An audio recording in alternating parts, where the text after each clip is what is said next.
오늘 하루를 살아가는 가운데 사실은 나 외에 바깥에 있는 사람들 때문에 시험에 들 수 있습니다. 그러나 우리를 흔드는 것은 우리의 대적들이 우리를 핍박하거나 흔들기 때문이 아닙니다.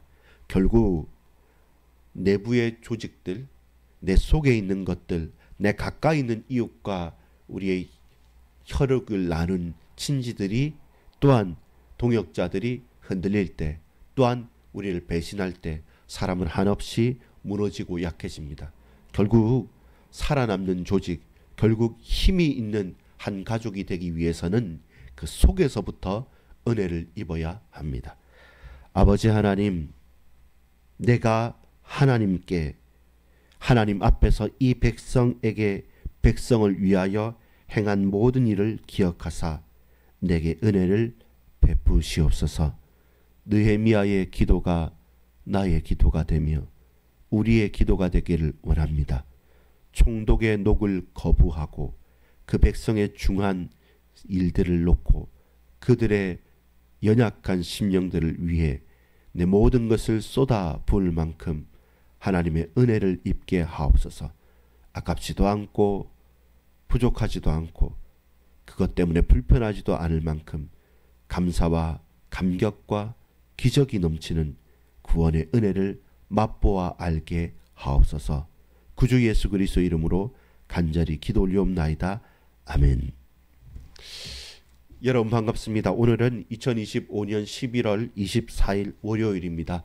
저와 여러분이 함께 나눌 말씀은 느헤미야 5장 1절로 19절까지의 말씀입니다. 조금은 긴 느헤미야 5장 1절부터 19절까지를 보면서 우리가 볼 수 있는 장면은 무엇입니까?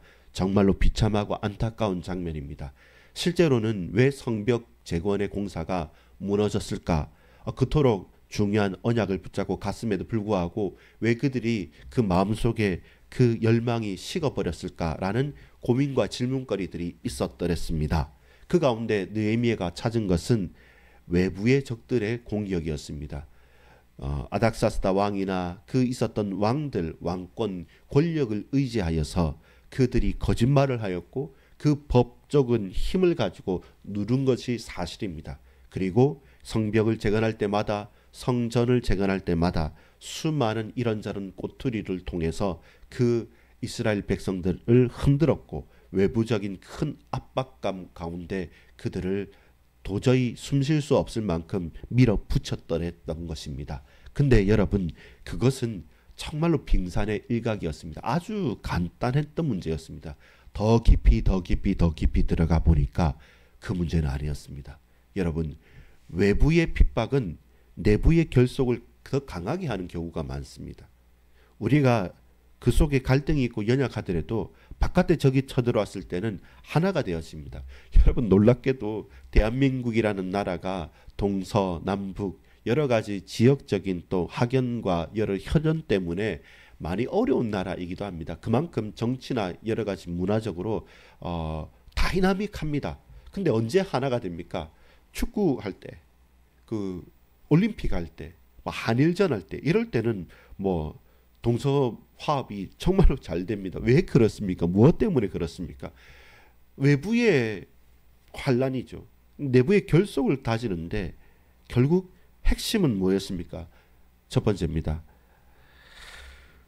5절 하반절에 보면 이렇게 말합니다. 우리에게는 아무런 힘이 없도다 하더라. 우리에게는 아무런 힘이 없도다. 그것이 뭐냐면 내부의 상태입니다. 누가요? 대다수의 사람들이 포로에서 귀환해서 자신의 집도 짓지 못하고 하나님의 성전을 재건하였고 성벽을 다시 쌓기 위해서 노역을 하고 그것 때문에 내 생업을 놓아놓고 내 처자식들을 놓아놓고 거기에 부역을 하는 가운데 일하지 못하지 않습니까? 그럼 먹어야 되지 않습니까? 그래서 있는 것을 팔고 저당 잡히고 혹은 빚을 내고 그것도 안 되니까 다른 사람이 종이 되기도 하고 자신의 딸들을 이미 팔아버렸고 자신의 아들들까지 팔아야 될 처지에 속하였던 어떤 사람들이 얼마나 많이 있었다라는 것입니다. 그 말은 뭡니까? 연약한 이웃이 있으면 이 큰 일과 역사를 위해서 돕고 같이 나누고 같이 더해줬던 건데 빌려줄 수 있죠.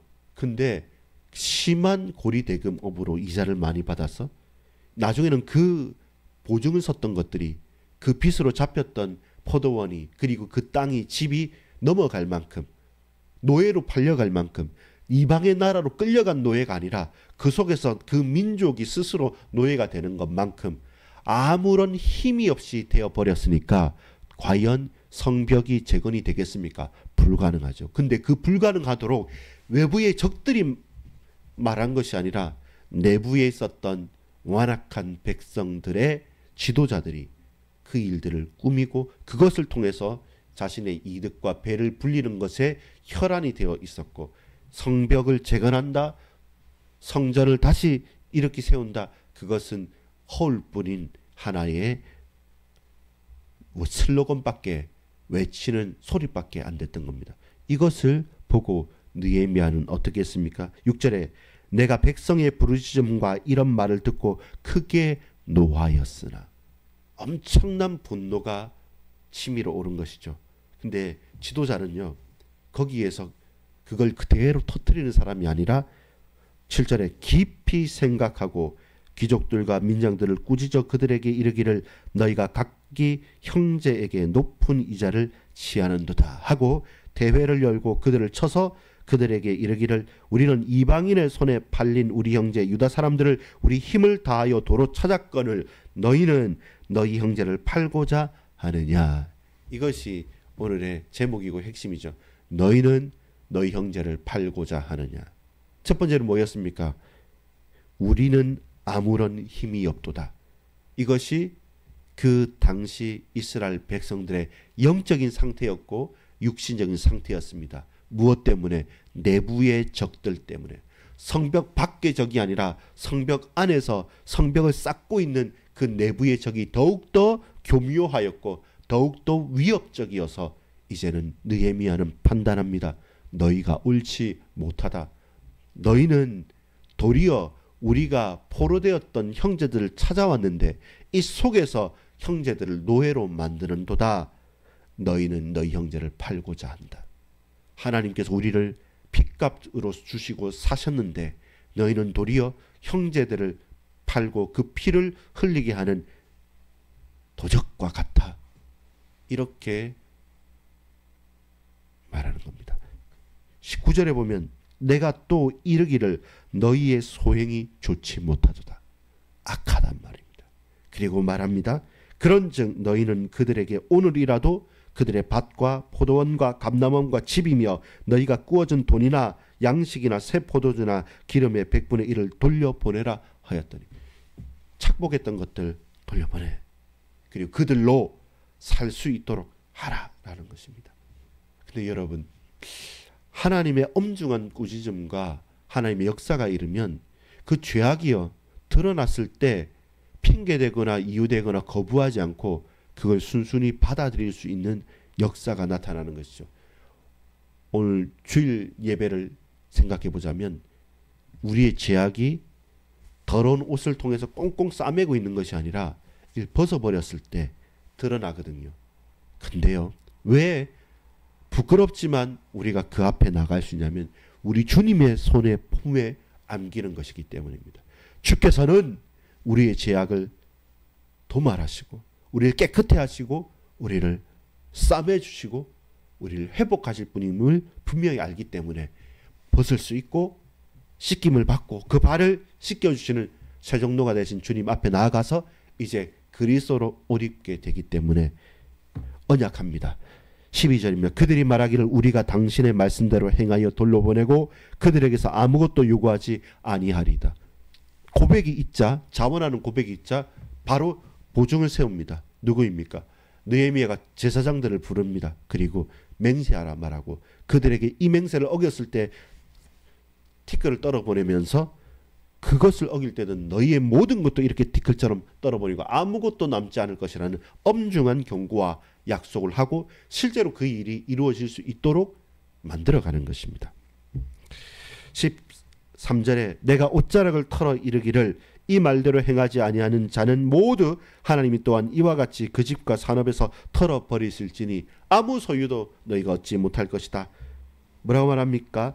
12절에도 내가 제사장들을 불러 그들에게 그 말대로 행하겠다고 맹세하게 하고, 이것은 나와 너와의 개인적인 관계의 답이 아니라 공식적이고 하나님 앞에서 우리가 맹세하는 것이라고 고백합니다. 그러면서 이 일이 가능했다는 것은 왜 그렇게 가능했겠습니까?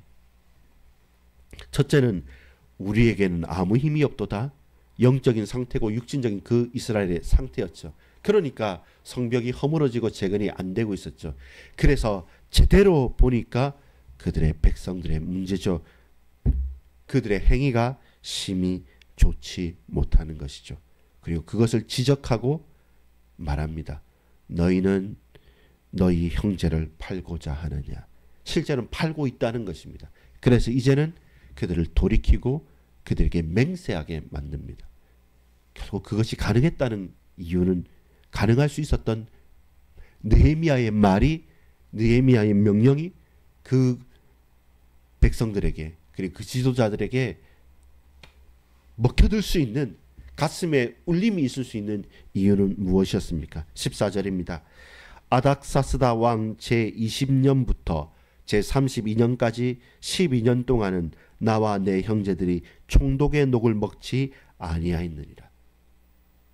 긴 세월 쉽지 않은 그 일에 다시 투입되어져서 그 역사를 이루어가는 그때까지 마땅히 받을 수 있는 총독의 녹을 그 백성에게서 취하거나 빼앗지 않고, 그 이전의 총독들은 빼앗았지만 내가 마땅히 얻을 수 있는 것을 취하지 않고 도리어 내 종들과 나도 같이 부역했고, 혹 이런저런 연약한 심령들이 있으면 나도 구워주었으며 그들에게서 일을 취하지 아니하였고, 또한 우리 집에는 150명이나 되는 객들이 이방인들이든 이 나라의 백성들이든 이를 위해서 할 때 그들을 내 식탁에서 먹였고, 내가 이를 위해서 하나님 앞에 예물을 드리면서 계속적으로 제사가 가능하게 했던 것들, 그렇기 때문에 그 모든 백성들이, 그 모든 동역자들이 부인할 수 없는 증거를 가지고 하나님 앞에 서 있는 느헤미야 앞에서는 다른 핑계와 말을 할 수 없는 것이죠. 여러분, 우리가 왜 깨끗하고 정결하고 분명하게 깨어 살아가야 됩니까? 알기 때문에 그래요. 저와 여러분이 말이 많고 우리가 앞장서 있는 사람이라고 한다면, 여러분 지금은 앞을 보지 않습니까? 결국 제가 이 강단에 내려가서 이 앞에 앉아서 뒤로 돌아서 주님께 엎드릴 때 내 뒤통수는 반드시 우리 자녀들이, 우리 성도들이 보고 있는 것입니다. 교사입니까? 학생들이 보고 있습니다. 부모입니까? 자녀들이 보고 있습니까? 저와 여러분이 누구입니까? 반드시 연약한 자들이 저와 여러분의 뒷모습을, 우리가 떠난 자리를 보고 있기 때문에 우리는 그렇게 살면 안 됩니다. 그렇게 살 수 없습니다. 하나님께 받은 은혜가 많은 것입니다. 19절입니다. 내 하나님이여, 내가 이 백성을 위하여 행한 모든 일을 기억하사 내게 은혜를 베푸시옵소서. 주여, 내게 은혜를 베풀어 주옵소서. 이 한 하루의 삶도, 우리가 걸어가는 일도 내가 그들을 섬기고 그들에게 말할 수 있고 그들에게 은혜를 받을 수 있고 그들을 통해서 함께 걸어갈 수 있는 것은 하나님의 은혜가 내게 한순간도 단 하루도 그치지면, 또한 역사하지 않으시면 나는 내 힘으로는 내 욕망을, 내 욕심을, 내 모든 죄악된 마음들을 컨트롤할 수도 없고 바꿀 수도 없사오니 주여, 내가 이 백성을 향해 기억한 이 모든 행한 것들을 기억하사 부디 나를 지켜 주옵소서. 그것이 뭡니까? 벗어버린 자입니다. 그것이 주께 씻김을 받은 자입니다. 그것이 주님의 은혜를 입고 예수 그리스도 옷 입은 자입니다. 여러분, 도덕적으로 살라, 열심히 살라, 최선을 다해서 살라, 사람들 앞에 착하게 살라, 아닙니다. 하나님 앞에 은혜를 입으십시오. 하나님 앞에 은혜를 입을 때 부끄럽지 않습니다. 하나님 은혜가 우리에게 역사할 때, 하나님께서 은혜를 베풀어 주실 때 우리는 그 백성을 향해 기억될 만한 일들을 가능하게 할 수 있습니다. 여러분, 오늘 어떠한 일들이 있습니까? 어떠한 만남들이 있습니까? 저와 여러분의 걸음걸음 사건 일들마다 하나님께서 내 말을, 나의 손에 행한 그 일들을, 내 발로 걸어가는 그 행적들을 주님 기억하사 나로 은혜를 입게 하옵소서. 하옵소서. 기도합니다. 아버지 하나님, 내가 심히 약하다고 이 백성이, 이 민족들이, 나의 동역자들이 울부짖습니다. 그것이 영적인 상태요, 육신적인 상태입니다. 예수만 없고 다른 것은 다 갖춘 내부의 적들이 복음이 없어지고 희미해지며 생명의 역사가 없어질 때 도리어 나의 형제들을 팔아버리고 종으로 삼고 대적들보다 더 교묘하게 무너뜨리고 있사오니 내가 죄인이고 내가 성벽을 허문 자임을 고백하오니 주여 이제는 깨우치게 하시고 돌이키게 하사 하나님의 은혜를 받게 하옵소서. 사람 앞에서 요구할 수 있는 권리도 있고 총독의 녹을 마땅히 받을 수 있사오나 그러나 자원하고 엎드리고 솔선수범하여 하나님 앞에 나아가오니 우리 인생의 복이, 우리 인생의 녹은 하나님께서 채우시고 하나님께서 은혜로 역사하신다는 것을 깨달아 누리며 나아가는 하나님께 온전히 붙들림된 당신의 자녀가 되게 하옵소서. 감사드립니다. 예수 그리스도의 이름으로 간절히 기도 올리옵나이다. 아멘.